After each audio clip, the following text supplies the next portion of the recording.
ఆర్తధ్వని సిలువ ధ్వని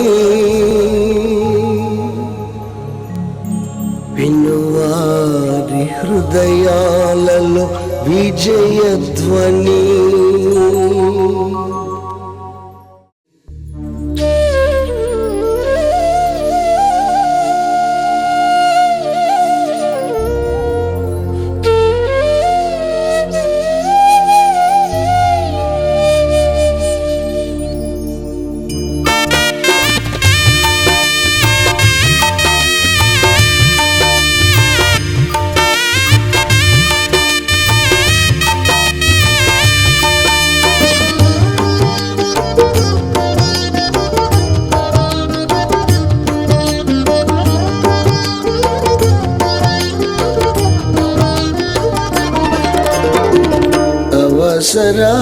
అవసరమాయనులే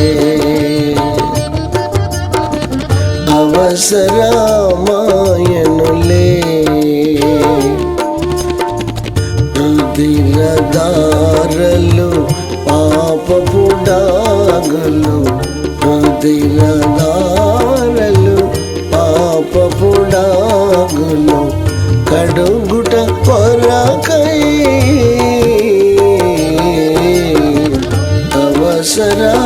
అవసరమాయనులే అవసరమాయనులే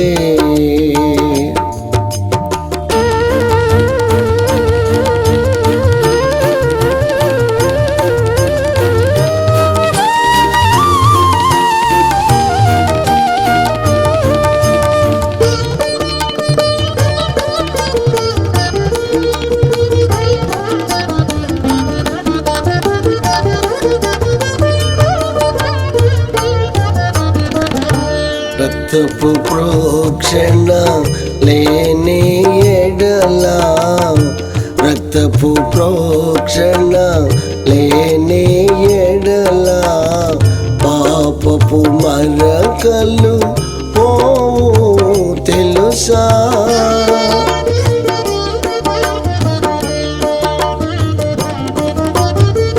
పాపము పోనిదే నరకమే నీ గతి.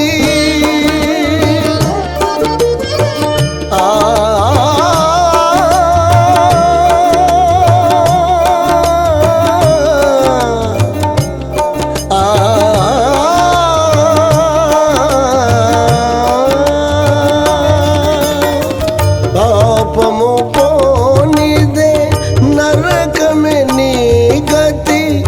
ఇది తెలుసా ఇది తెలుసా ఇది తెలుసా.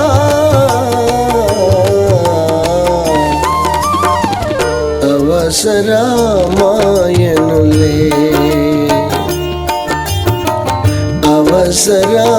అవసరమాయనులే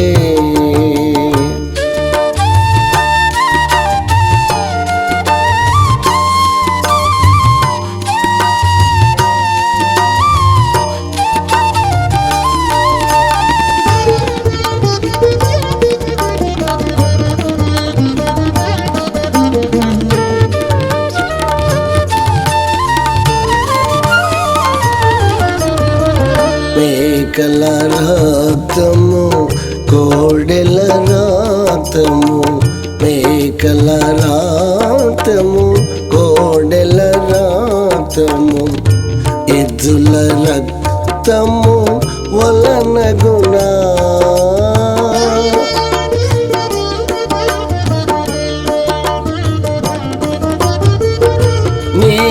నీతిమంతుని రక్తమే అవసరం.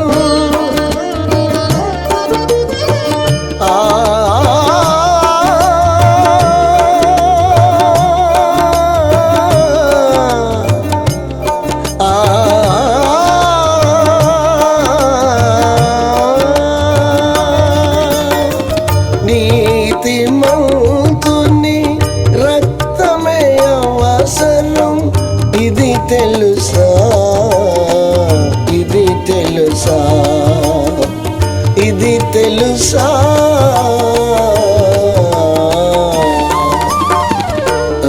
అవసరమాయనులే అవసరమాయనులే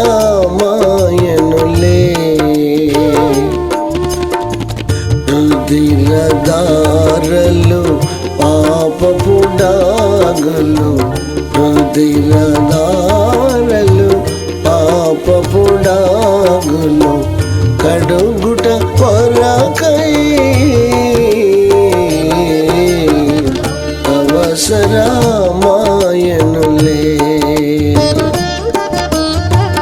అవసరమాయనులే.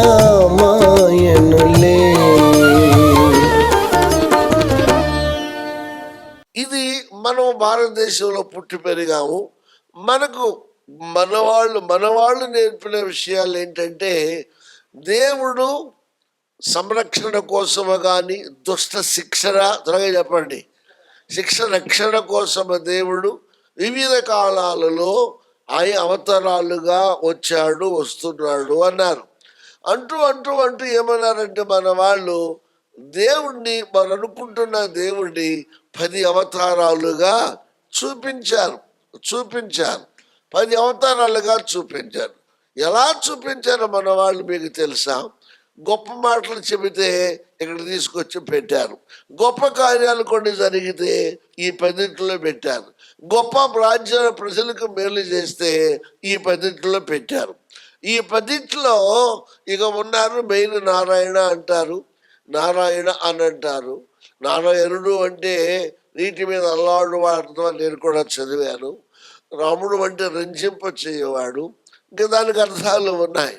ఈ రీతిగా మరి ఉన్నాయి. అయితే ప్రియులరా, ఇక్కడ ఆయనే ఉండి వివిధ రకాలుగా వస్తున్నాడు. అందుకని వాళ్ళు దేవుడిని వివిధ రకాల అవతారాల రూపంలో చూపిస్తారు. వాస్తవానికి బుద్ధిసాన్ని మన వాళ్ళు వ్యతిరేకించారు. బుద్ధుడు మన దేశంలో పుట్టినవాడే, బుద్ధుడు మన దేశంలో పెరిగినవాడే, బుద్ధుడు మన దేశంలో వృత్తి చెందినవాడు. మన భారతీయులేగా మన బుద్ధిసాన్ని ఎందుకు అంగీకరించలేదు? బుద్ధుడిని ఎందుకు? మన మధ్యన ఒక ఆయన అంటున్నాడు, మన భారతీయులే బుద్ధుడిని చంపారు అంటున్నారు. ఈ రహస్యం చాలా మందికి తెలియదు. భారతీయులే బుద్ధుడి కంటే చెట్ల కింద అడవుల్లో నివాసం చేసేవాడు. పుట్టకొక్కులు ఎక్కువ తినేవాడంట.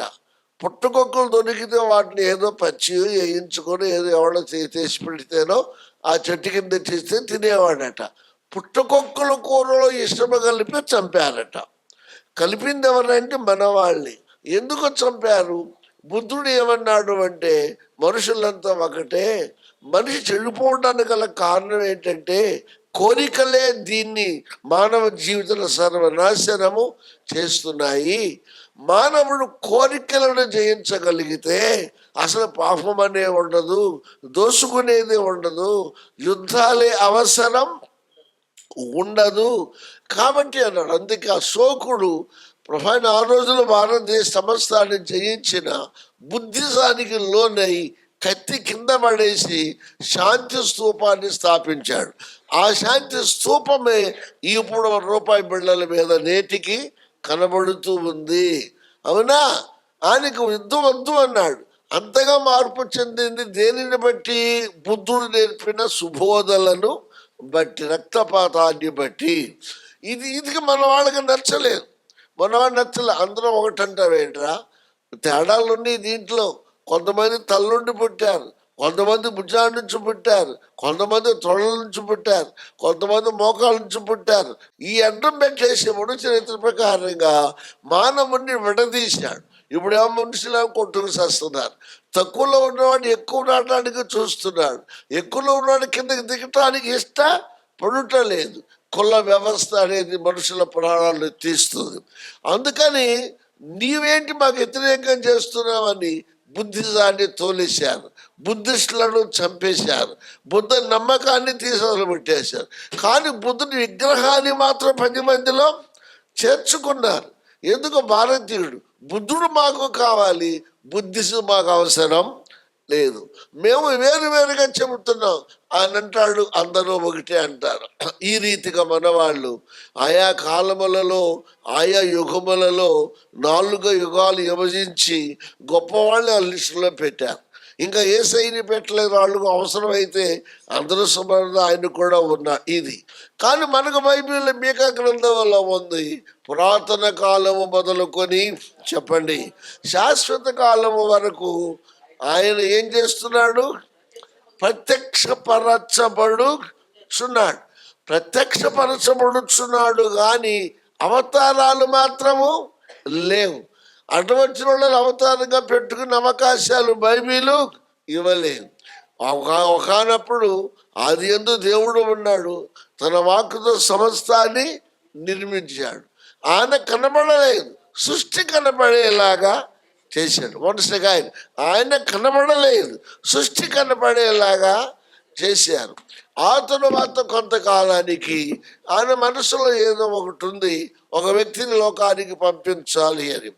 డైరెక్ట్గా తానే తన ఆత్మ కలిగిన వ్యక్తి లోకములో ఖచ్చితంగా జన్మిస్తాడు అనే విషయం వచ్చేసరికి యేసుక్రీస్తు యొక్క జన్మ ఇక లేకపోతే ఇలాంటి క్రిస్మస్ సందర్భాలు మన కళ్ళ కట్టొచ్చినా కనబడుతున్నాయి. వీటిలో ఒకటి ఏంటంటే ఆ వ్యక్తి బెత్లెహేములో పుడతాడు. గుర్తుపెట్టుకోండి, బెత్లెహేములో పుడతాడు. అవునా? యేసయ్య ఖచ్చితంగా బెత్లెహేములోనే పుట్టారు. ఆయన మరొక చోట నజరేతులో పెరుగుతాడు, నజరేయుడు అనబడును. నజరేతులోని ఆయన ఎదిగాడు. దేవునికి స్తోత్రం.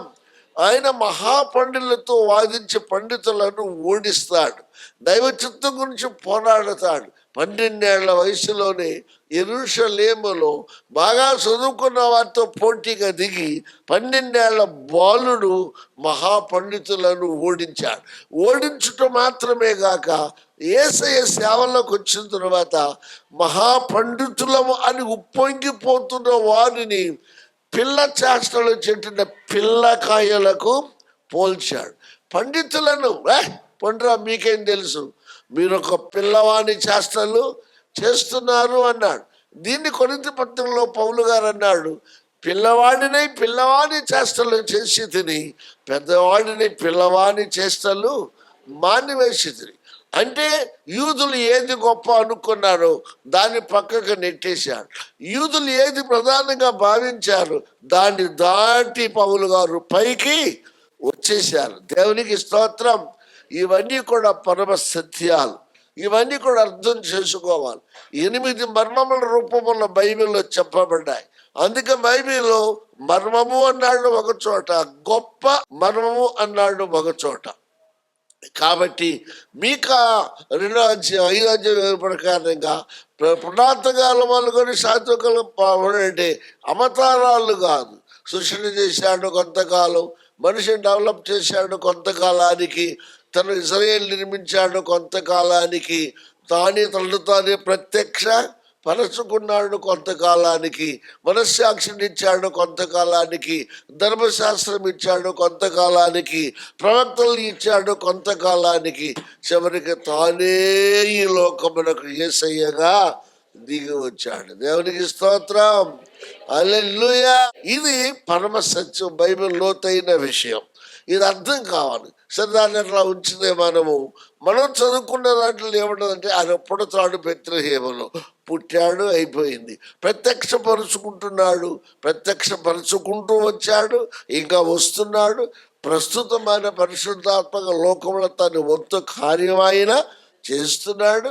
రేపో మాపో పెండ్లి కుమారుడిగా సంఘం కోసం అక్కడికి రాబోతున్నాడు. దేవునికి స్తోత్రం.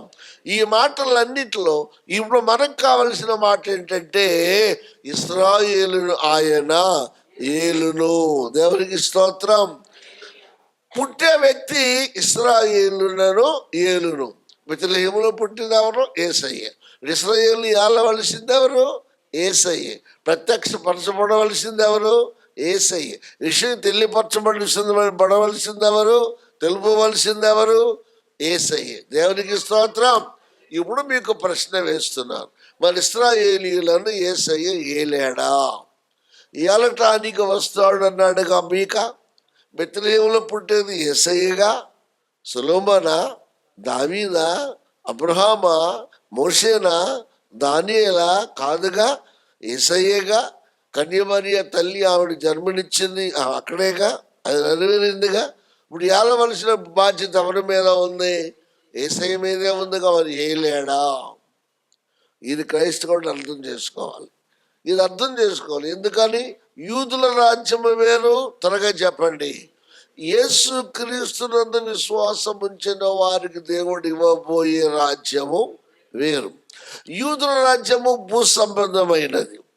క్రైస్తవులకి ఇచ్చే రాజ్యము చెప్పండి పర సంబంధమైనది. దేవునికి స్తోత్రము, హల్లెలూయా.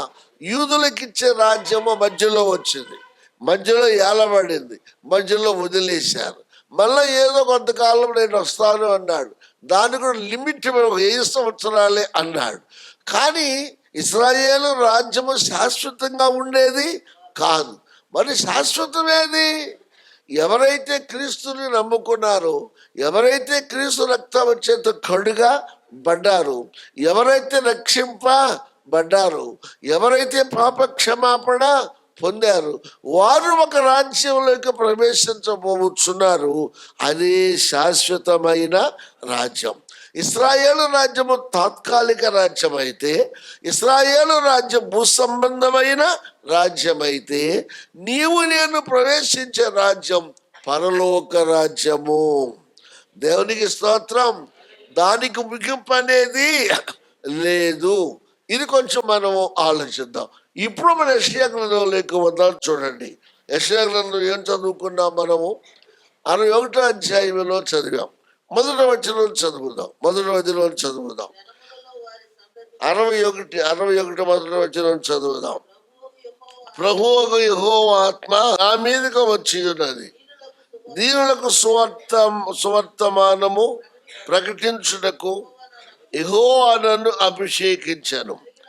నలిగిన హృదయము గల వారిని దృఢపరచుటకును, చెరలో ఉన్న వారికి విడుదలను, బంధింపబడిన వారికి విముక్తిని ప్రకటించుటకును. దేవుని స్తోత్రం. యెహోవా హితవత్సరమును, మన దేవుని ప్రతిదండన దినమును ప్రకటించుటకును, దుఃఖాక్రాంతులందరినీ ఓదార్చుటకును, సియోనులో దుఃఖించు వారికి ఉల్లాత వస్త్రములు ధరింపజేయుటకును, బూడిదకు ప్రతిగా పూదండను, దుఃఖమునకు ప్రతిగా ఆనంద తైలమును, భారభరితమైన ఆత్మకు ప్రతిగా స్తుతివస్త్రమును వారికిచ్చుటకును ఆయన నన్ను పంపియున్నాడు. యెహోవా తన్ను మహిమపరచుకున్నట్లు నీతి అను మస్తకి వృక్షములనియు, యెహోవా నాటిన చెట్లనియు వారికి పేరు పెట్టబడును. దేవునికి స్తోత్రం. ప్రభు ఆత్మ నా మీద ఉన్నది అన్నాడు. ఎవరు చెబుతున్నట్టు ఈ మాట? ఎవరు పలుకుతున్నారు ఈ మాట? ఎవరు కూర్చి పలికిస్తున్నాడు దేవుడు? ఇప్పుడు ఆ తరువాత వచనాలన్నీ కొత్త నిబంధనలో తిరిగి మన లూకాసు వార్తలో పొందుపరచబడ్డాయి. వినండి వినండి. ఎలాగంటే ఇశ్రాయేలు భూలోకములో ఉండగా చాలా యుద్ధాలు చేసింది, చాలా శ్రమలు పొందింది. నేటికి మన కళ్ళములు ఇప్పుడు ఇశ్రాయేల్ దేశంలో 1 కోటి మంది ఉన్నారు. ఆయా దేశాలలో ఉన్నవారు కాకుండా వారు ఇప్పటికీ యేసుక్రీస్తుని నమ్మలేరు. నమ్మకుండా వ్యతిరేకించేది వారే. నమ్మి క్రీస్తుని లోకాన్ని ప్రకటించి ఆ సత్యము కోసం, ఆ ప్రకటన కోసం ప్రాణాలు పెట్టింది కూడా వారే. అర్థం చేసుకోండి. ఇటీవల మన వారు హిందువులు కొందరు యూదుడే నమ్మలేదు కదా, మనం ఎందుకు నమ్మాలి అని అంటున్నారు. యూదులే రక్షణ పొందలేదు కదా, మనం ఎందుకు రక్షణ పొందాలి? యూదులే బాప్తిసం పొందలేదు కదా, యూదులే యేసువును సిలువ వేయండి అని కేకలు వేశారు కదా అన్నారు.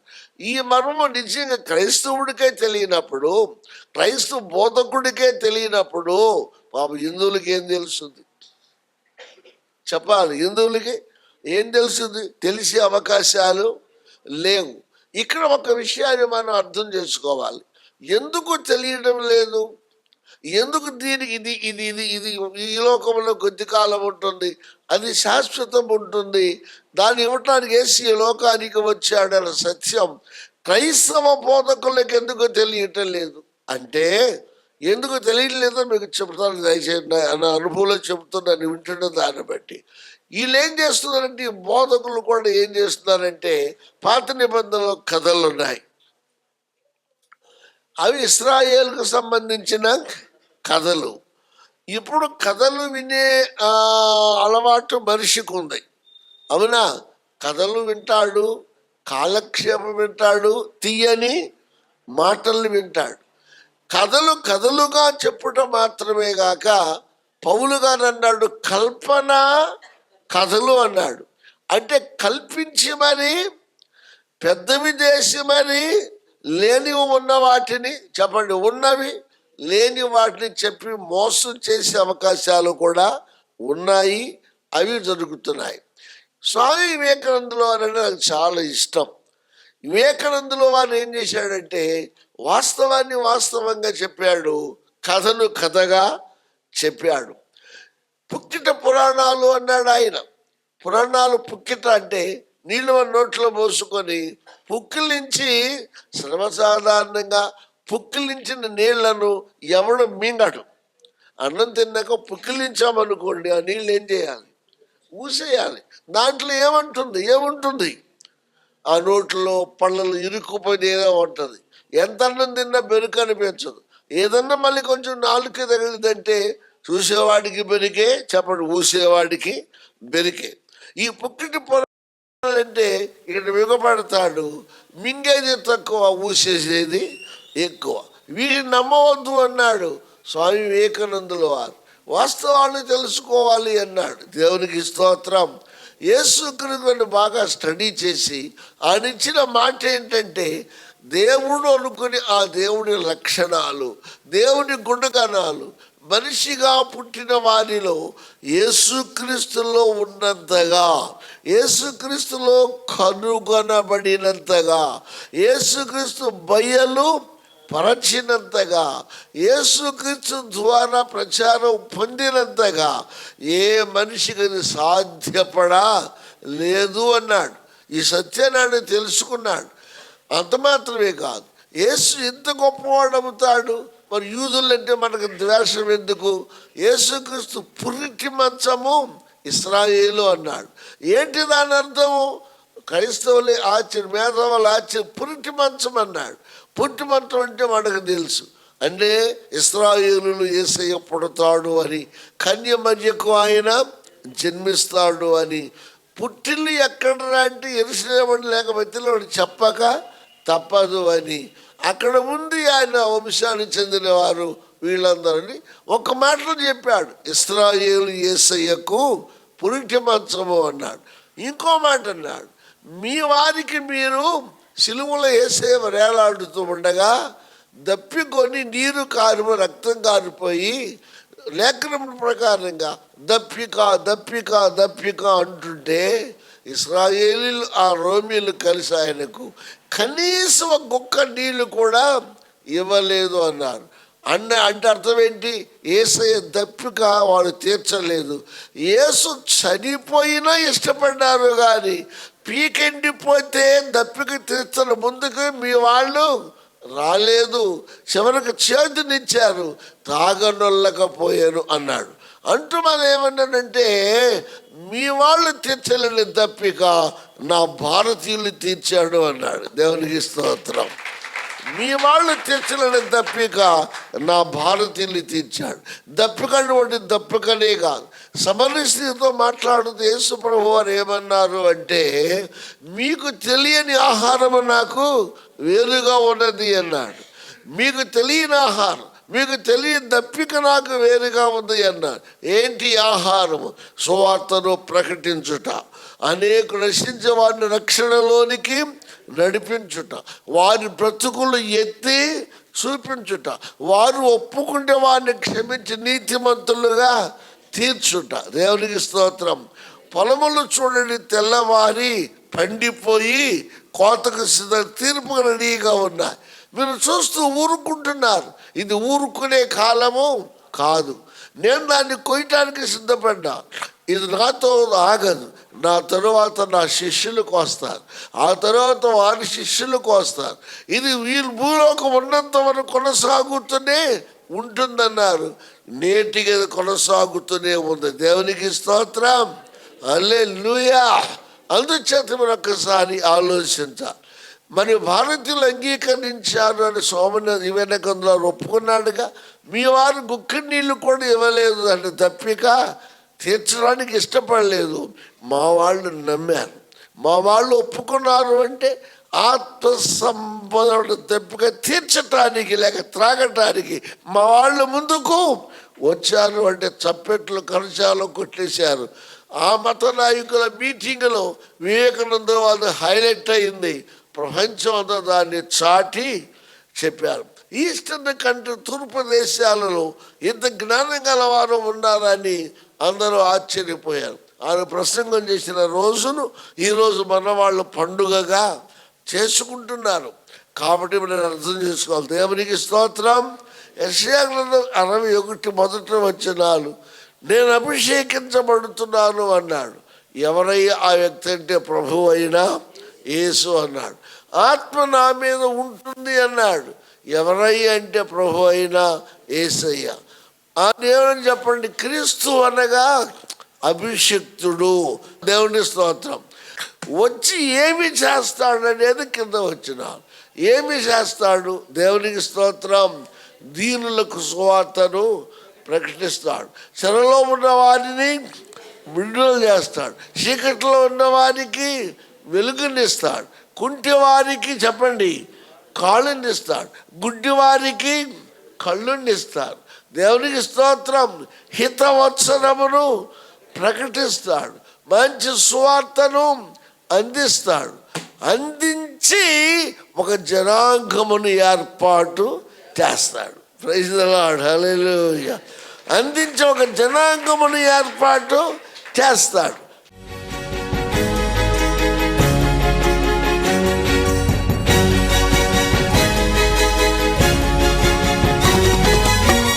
యేసుని మాటలు వినగా వినగా మనసుకు శాంతి, ఆత్మకు రక్షణ.